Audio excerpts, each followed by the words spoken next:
आज ठाण्यात येऊन मला खूप छान वाटतंय आणि रंग खेळून खूप छान वाटतंय। सर्वप्रथम सर्वांना होळीच्या खूप खूप खूप शुभेच्छा। तरुणांचा उत्साह या ठिकाणी मोठ्या प्रमाणात होता। आपण येणार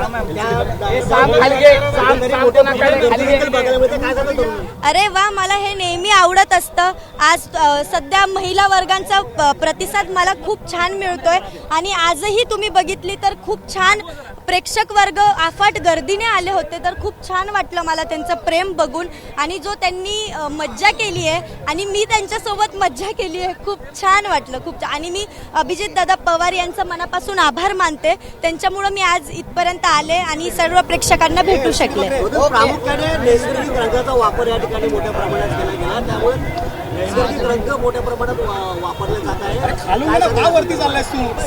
आता वर्षातून एकदा येणारा सण आहे, तर एन्जॉय केले एक दिवस, तर मला नाही वाटत काही प्रॉब्लेम आहे। सगळ्यांनी खूप छान एन्जॉय करा। मी कधी होळी रंगपंचमी मी कधी खेळत नाही, फोटोशूटसाठी असतं। आज मी खेळले तर मला खूप छान वाटले, मज्जा आली। आज रंगपंचमी निमित्त काय एक आठवण सांगशील तुझ्या आयुष्यातली जी रंगपंचमीशी निगडीत आहे? तोच तर लहानपणातली माझ्या गावाकडची आठवण आहे। मी खानदेशची आठवण सांगते की सगळ्या मुली आहेत, आम्ही खेळतोय, मज्जा करतोय, ती माझी गावाकडची एक आठवण आहे। पण पुण्यात आल्यावर मला नाही वाटत की मी खेळली असेल, पण गावाकडच्या खूप आठवणी आहेत। Thank you so much.